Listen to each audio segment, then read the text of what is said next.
Hello, assalamu alaikum, everyone. Welcome. My name is Fadwa.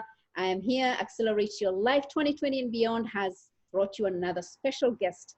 Today, I have Sister Christine. She is the house manager at Nisa Home, Windsor location. Sister Christine, welcome. Oh, thank you very much for inviting me, and Assalamu alaikum to all the people who are listening to us today. It's wonderful to have you here, sister. Thank So, Sister Christine, do you mind just telling people what Nisa Home is? Yes, of course. So, firstly, I'd like to start with when we opened Nisa Home.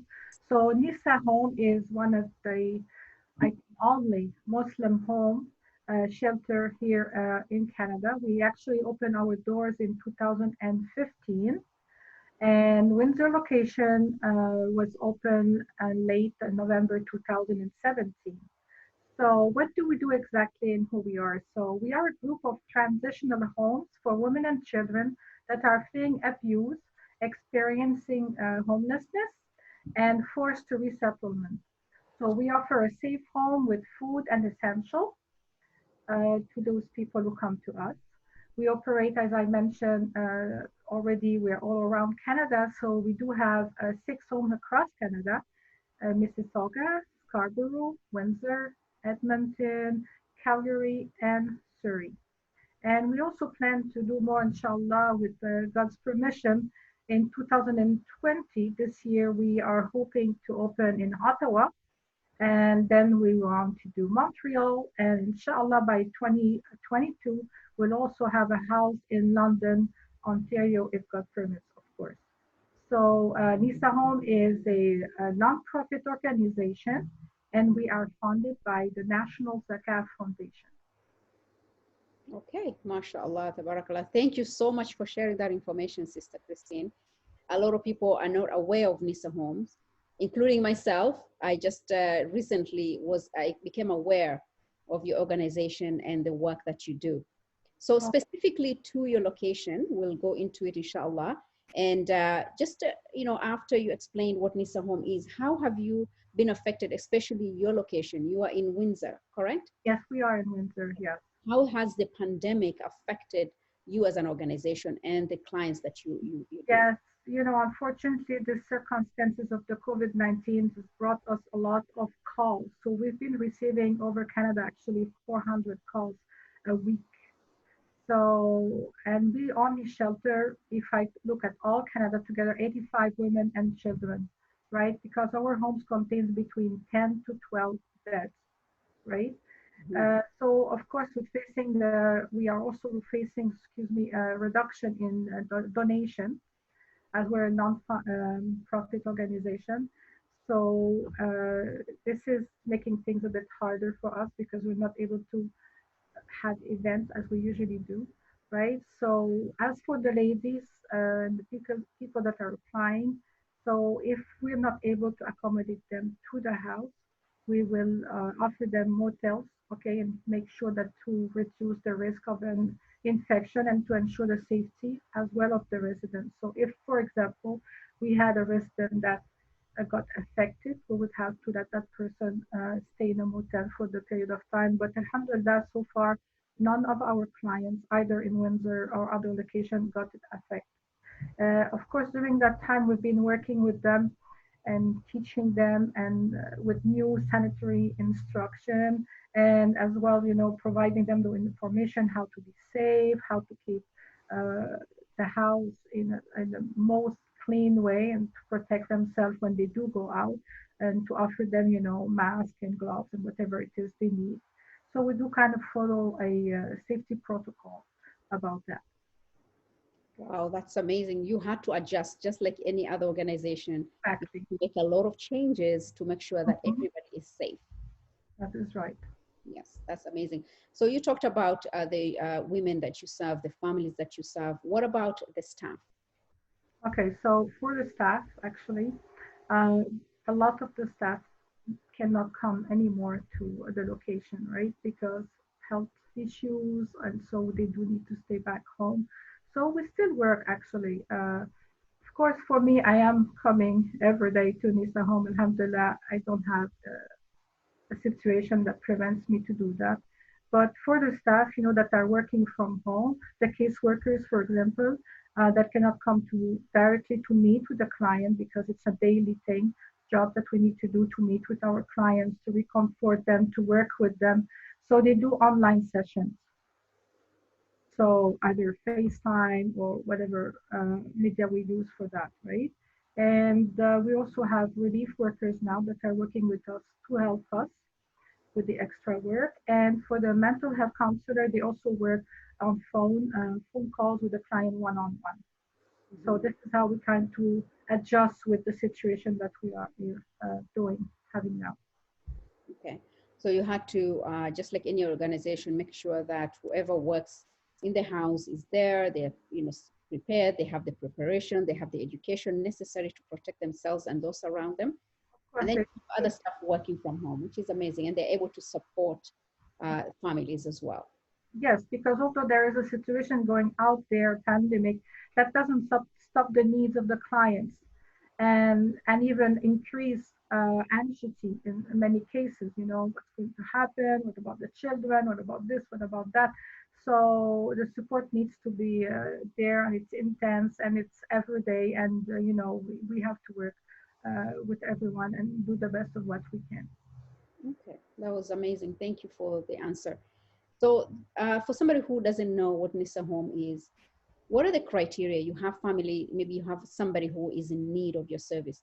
Okay. And the big question they'll be asking themselves, what is the criteria? Because I know what it's different for every shelter. It's different for every shelter, how they accommodate their clients and families. What are the criteria that you have? Okay, so as for Nisa Home, of course, we focus on Muslim women, okay, who are immigrant, refugees, and who does not have status in Canada. And we also serve everybody else in the community as long as we have the space. It does not mean that we're a Muslim home, that we only take Muslims, right? If we have the space, we help everyone in the community, okay? So a resident that comes to Nisa Home would need to be a self-sufficient person, so they wouldn't be able to be cleaning for themselves, cooking, and getting out on their own, like be able to take transportation, for example. So in cases of a person that would not be able to do those, it will be difficult for us to take them, right? Because we are not a 24/7 staff. So we have to make sure that the person that comes in is in a situation that he can actually help himself. Okay. So when you say self-sufficient, but do you provide other services in terms of groceries and items that they need? Of course, at the house we have the groceries available. Everything's actually in the house. Whoever comes to us does not require anything at all. We even provide clothes if that is necessary. So we do provide them with everything that we can according to the money we get and the donations. And we have a lot of supporters, really, alhamdulillah, that we provide meals, we provide food on a weekly basis as well, and other things that we may need. Okay. And in terms of the part of the criteria, do you take walk-ins? Is it through referrals? Oh, Or I'm sorry, no. It can be a referral, or it can be directly an application, or just a phone call that we may be getting directly to Nisa Home. So whoever calls on asking or make an application online on our website, we'll get back with them within 24 hours and see what are their needs, right? And make sure that we're the right fit for them. So because there are people sometimes they may call you, but it's not exactly the service that they're looking for. So if we do not take someone in though, we're still going to assist that person if that's on the phone to give them the right or to guide them to the right service that they're looking for. Okay, that's great. So there is a support mechanism for those who don't qualify to come in and use your services. Yes, of course. We always try to help everyone. That's why we get, even though we have a number of people that we can take in, whatever inquiries we get, we follow up with these people. We make sure that they are safe always, and that they are receiving whatever they were looking for. So we always follow up with them as well. Okay. Is there a waiting list? Sometimes, sometimes. Yes, we do actually. We do have waiting lists. In Windsor, it depends on the time of the year, right? But in some other homes, like in Mississauga, there is a waiting list at all times because it's a bigger city, so a bigger demand, Yes. right? So what we do sometimes, and when we get an application of someone that doesn't mind to move from a city to another, we just ask that person if that's okay with them. If they get too many in Mississauga, they may ask that person again. She wants to come to Windsor, and we can take that person in. So, and especially when it comes to safety reason, clients don't mind about that. So, Yeah, that's actually was my question. Do you have a transferable set of procedures where you can actually transfer clients from one location to another? yes, and we have a safety plan with them, and we go over the safety plan, and we make sure that the procedure is taken by the letter, as we say, to make sure everybody is safe. Okay, that's wonderful. Now, once you have your client, you've accepted them, what's the procedure? What's the procedure of checking them in? What kind of support mechanism do you have in place So for them? already we came in, we made an application with that person. So we, on the phone, we make an intake. That's the very first thing we start with the person, even before she comes in. So the intake will give us detail about who she is, her mental health status, what's going on, if she's on medication, and so on. Doctors we can contact, if we, any emergency number, and so on. If everything is good and the person comes in, then we're going to be, of course, welcoming them, making them feel safe, give them a welcoming gift. That is something we always do. Have them around the house, explaining the procedure, explaining the rules, and then we'll give them some rest. And after that, we'll be doing an assessment. So the need of assessment will tell us exactly what is that person requires. And from there, we're going to be starting to work with them. Either it's to help them with getting OW, housing, getting a lawyer, custody, whatever it is that they may need. We work and we work on those. We make sure that they get the right services and we always assist them. We get a lot of clients with language barriers. So we are always the translator in between. In Windsor location, most of our clients that comes to us would have a Arabic language. So we have counselor available that speak Arabic. We also have someone that speak Urdu. And for myself, I speak French. So, we try to combine whatever we can together. And if we don't have the language, we will be using services from other Nisa homes that will be working with us, or we would be looking at the multicultural center to help us to get a translator. That is the case. Okay, perfect. Now you have the clients come in. You have your staff. What is their coping mechanism? Because you have somebody who's coming in for whatever reason they've come in, they've sought help from you to come and, for you to assist them with. How's the staff coping with all that? Alhamdulillah, I think we're trained to do this kind of job, right? We studied, we work, we have lots so many trainings working to deal with trauma. So it is a step taken from a client to another. It's very different. Anxiety is different, and their needs are different, and their expectations are different. So it's a one-on-one situation, right? And we just try to keep things very calm with them, and a lot of encouragement as well. Actually, we do have all kind of activities that we work with clients in group. It can be for healing. So it can be group talk. It can be cooking classes. It can be art classes. We involve them a lot. We have religious classes. I mean, like halakha. It all depends on their needs and what they want to do. Right, so we really listen to what the client wants. So it's every week we have a in-house meeting, which we're going to have the group talking with one another, and it's also helping them to cope because they're coming to our home, they're sharing accommodation, all new people from other place, different background, different culture, different language sometimes. So we need to to get this to be like a family, So we're trying to get them involved with one another and work together, and that makes things much easier as well. Yeah, it's true. Like you said, it's like a family. This is one place they actually come in for comfort, Yes, uh, exactly. somebody to listen to them. They're coming from an area where there's a lot of different abuse, systematic abuse, and so many different levels of domestic violence. And coming into a place where they don't know you, you're all strangers, and it's not easy for somebody just to share what they experienced. It takes time, and that's built on trust. So for you, all the staff to be there, to be compassionate, and to just let them be, that's wonderful.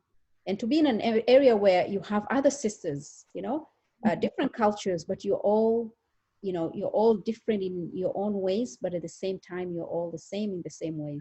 Your sisters coming Exactly. together and supporting one another. So that's really, really wonderful. It gives me peace to hear that, Mm. because I know what that feels like. I've been in a shelters actually myself. And oftentimes I used to say, SubhanAllah, if only we had one for Muslim women, because then I can just be with other sisters. I can pray with them. I can share with them. There is that connection that you have. And you have programs that you can do with the kids. It's amazing. And that's one of the things that was missing. Even though, mashallah, all the shelters and especially the ones that I actually was with my kids, they took care of us. They were there to listen. They were there to support us. They were compassionate. It was another family, basically. So Mm. even for somebody who is not a non-Muslim and watching this and they feel they need your services, we don't want them to be discouraged, because this is a home of sisterhood, of family. Exactly. We are beyond faith, we are beyond culture. This is a place where we come together and share our experience and our journey. And you need to give everyone his own space and give them the time to reach there. It doesn't, no one heals in a day. Mhm. It takes time to get your life together and to flourish, right? So this is what we try to use tools to work with them. And activities, alhamdulillah, clients that we are getting here, I can say for Windsor and even other locations, really, I mean, the experiences that they're having, they feel good, they feel safe. And this is the first step to everything, right? To feel safe, to believe in yourself, to know that you're not alone and that we are all here together to get better in some ways, whether it's Mhm. a thing or another. So, and this is what we bring to Nisa Home. And because we are a home, right? We are not a very big organization. So if let's say we have 10, 12 people at most, so we're able to actually get them together to do all these activities, fun activities and session that they want to be participating in. And it's pretty good actually. People leave from here and they don't want to leave actually. They want to stay. Yeah, they want to stay. They want to stay because they're happy and this is something good for them. Wow, mashallah. I hope one day once past this, we go past the pandemic, inshallah. It's my intention to come and visit you and just see, how the experience, just to be part of that journey. Because healing takes time. Oh Healing yeah, takes time. And being around people who support you is just the beginning. It's just the first step to healing. that's right. That's right. Yes. Yeah. And I know people come to us, they're here only for a period of time. They stay with us around 3 months period. Of course, we're not going to fix it all in 3 months, but Yes. at least we can give them the tool Yeah. and to work with. And by the way, even when a client leaves, doesn't really leave because we are always calling them back. It is part of our process at Nisa Home. We care for the clients. For the period of 3 months they're with us, the next 3 months we are making sure that financial assistance is being given to them, or make sure that nothing is missing. We try our best to even organize their new home with them and get them whatever they need. And afterwards, we still call. Like during the pandemic, we've been calling all our previous clients. So we've been open for what, 2 years and some time. We've been calling them all, making sure they're safe, making sure they're okay, making sure that there's nothing missing. And we send them food baskets, sanitary baskets. So, we take care of our people. That's so beautiful. You know, it's that connection that you have with them and the memories that you've created for them as well. So it's really wonderful to see that the connection is not cut off the moment they move out. I love that. That's really amazing. So you mentioned you're as a nonprofit organization, you're a small home taking care of maybe about 12 families at a time. What kind of support system? How do you finance yourself? I know you mentioned before you have an organization that supports you, but is that enough? We work really hard. I mean, we work really hard because since we're a non-profit organization, so we all depend totally on donations and community partners, sorry, and supporters.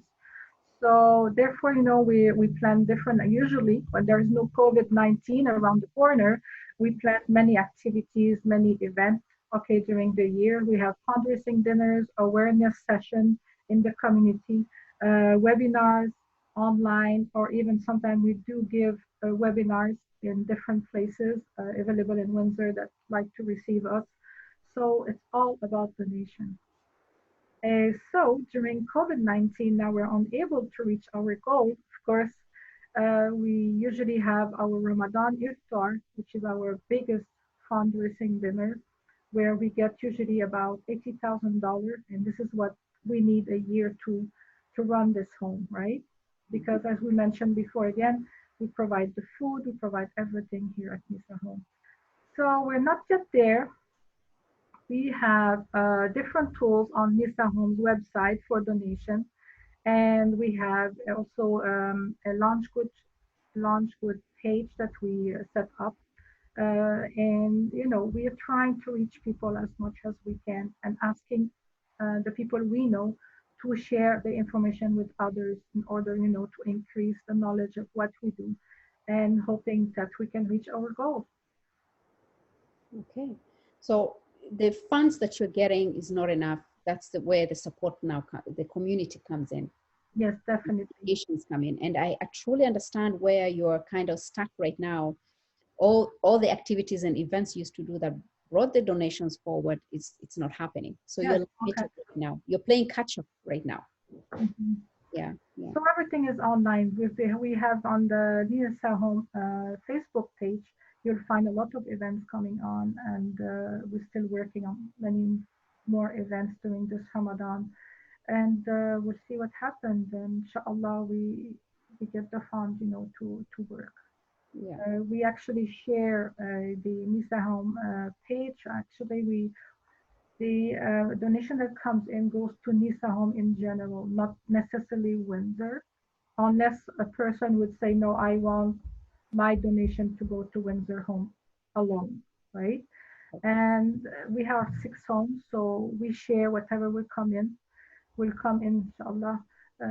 Usually, as I said, Ramadan is the time of the year where people are donating. They're donating zakat. We are zakat eligible, by the way.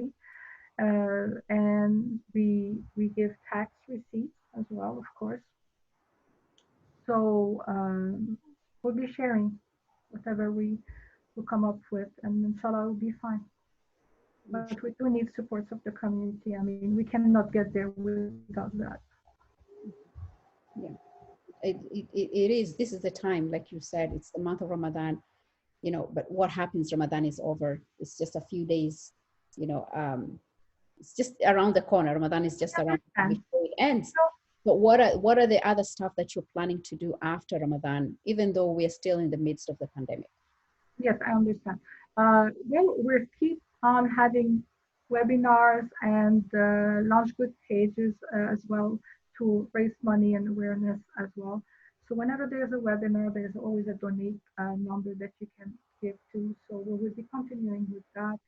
And inshallah, I mean, so far so good. Usually the last 10 days of Ramadan is where 70% of the people are actually giving.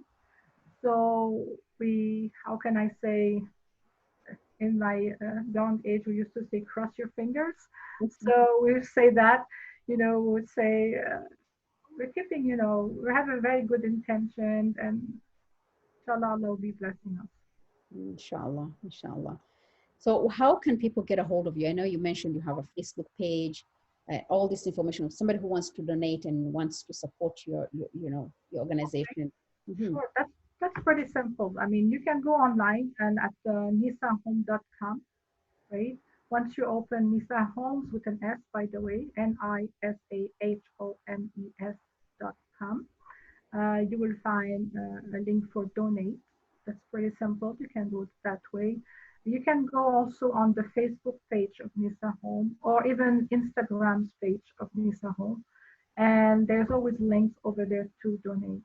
People who wish to do an e-transfer can do that as well. They can call us and see what is the procedure, make it simple. And of course, you can call us anytime for even if you need anything. If you're not sure what's will be the next step in your life or whatever, if not, it's sometimes people do call us, and it's not necessarily that they need shelter, but they just want an advice. You know, as a part of the Muslim community, they just want to know what would be best for them to do. So we answer those calls as well. And I'm going to be sharing the number with you as well. So just if anyone would like to take it right now, it is 888-456-8043. And so I'm repeating it, 888-456-8043. And this is will take you to Nisa Home in general. If you're looking for Windsor, then you do extension 403.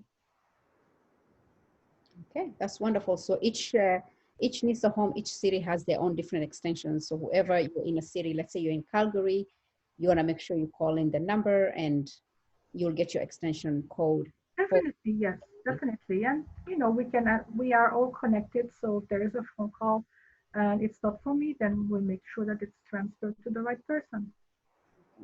you mentioned something, Sister Christine. Anybody who calls in, usually it's not just the sick shelter. They just want to talk to someone. Maybe they just need an advice. How do you go about that? Okay. If a person is looking for advice, I mean, it depends what type of advice we're looking for. Something is for counseling. So if it's for counseling, then we'll be giving them the NISA home helpline number, which they can reach, right? If it's just for general information, you know, how can I pay my zakat, or how can I give a donation, or because we do get a lot of calls from people who wish to donate either items or food or whatever it is.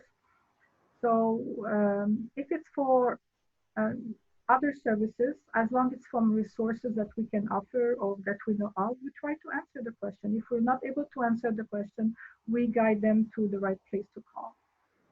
Okay, great. Sister Christine, mashallah, this was a lot of information you shared with us. I got a lot of information from you. I knew about Nisa Homes, but today you gave me a lot of information that I can take forward and share with my community. I had posted your website and the link to uh, donation. I posted that to my Facebook and will be sharing with everyone else. So I suggest to anyone who's listening to this, please support our community. And the only way you can do that is just simple going online, follow the links, there's phone numbers there. Everything will be on the webpage on my YouTube channel and Facebook. So if you have any questions, all the links will be there. There's a very easy way for you to connect with Nisa Homes. You know, no excuse. You know, let's help the families who are in need of support. Remember, Definitely. each home, I think the statistics is 1 out of 3 girls are, you know, they face violence. Yes, it is true. And you know, just to mention something before we finish, you know, we cannot stop violence.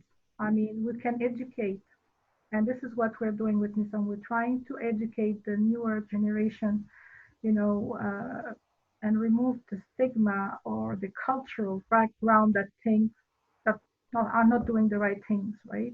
So we cannot stop violence, but at least we can support homes like Nisa Home that are helping mothers and children to be safe and to get their life together. Yeah. And what you're doing, you're actually empowering the women. You're empowering them back to be the best they can be in the society and for their families as well. So let's support this kind of organizations, you know. Yes, Strong women are the leaders of our, you know, this world. thank And you so we much. empower women, we empower girls, we empower generations for generations to come. And of course, and you know, our aim is not to separate families. Some people may think, oh, you know, we're here to, you know, especially in the Islamic background, depending people are from, they may say, oh, you're here to break families apart. And this is not our aim. Actually, in fact, when we receive cases and we see that there is a possibility to fix a marriage or so on, we always go back with counseling. With we speak with the sheikh as well. You know, for us here in Windsor, it's with the dominant mosque that we're working mostly with ISWA, and we connect, you know, husbands and wives, and we try to fix the matters. We try to fix what is fixable. So we are not here to break marriages. We are only here to help those ladies that after so many times, you know, they decided finally that there is no more hope or that there's no way anymore to stay in their home, that it's not safe. This is when they give us a call, and this is when we really try to help. And I'm glad you touched on that, Sister Christine. There is that stigma around women being blamed for Yes, this stuff. She's blamed at home and she's blamed outside the society as well. There's that judgment. And we have to make sure that we are relearning everything. Everything that we learned about domestic violence is nowhere close to what we know. So yes, it's us educating ourselves and educating our children and our daughters and our sons. So the cycle doesn't continue. We need to break off that cycle. it's And very important. yeah, absolutely. And I truly believe, Sister, we just started. We barely scratched on the surface. And I would love to have you again and just talk about this, you know? Thank you. Yeah, Inshallah, inshallah. we can do that, inshallah. I mean, really happy to be invited by you, and it was great that hopefully I've done something and cleared the air about what is Nisa Home exactly. Yes, no, you have done that, Sister Christine. You've shared your information, you share what Nisa Home is, and the intention is there to support families. That's it. You're, Yes, you're supporting them, you're empowering them. And when they go back to their homes, even if when it's time to be reunited with their families, Alhamdulillah, they come back stronger. yes, They come back better. They come back, you know, passionate in their lives and in themselves, and they will do even more, and they'll be inspired to do even better. You know, so mashallah, may Allah reward you for the work that you do, Sister Christine. Is there anything you want to put in closing before we close? no, to everyone, I mean, it's Ramadan, so Ramadan Mubarak. And again, we're coming up to the last 10 days of Ramadan. So uh, don't forget to make dua for us and for all those people that are in need. And don't forget to donate. There you go. There you go. Remember the people who need you the most. Make dua for them, support them. All the information is here. Sister Christine, I greatly appreciate it. And it was such a wonderful time to have you here. The time went by so fast. Thank you so much. To keep talking, but I know we ran out of time. Inshallah, next time. I look forward to having you again. Inshallah. And everyone else, welcome. This is Fadwa again. I appreciate you having, you know, to spend your time with us, your precious time. Please don't forget to support this great, great cause. It's a sadaqah for you, helping and supporting others. It's sadaqah for you as well. The last 10 days, spread this word and share with everyone that you know. Like, subscribe the video, and just spread the word of goodness in helping our families. Remember, you don't know who's been hurt. It could be your family member one day. So support them. Support everyone because you're supporting your own as well. So It's a thank you duty. again. Yes. All right. This is Fadu again, Accelerate Your Life 2020. Christine, Sisters Christine, thank you for coming and representing Nisa Home Windsor. Everyone else, Ramadan Mubarak, and we'll see you soon. Thank you.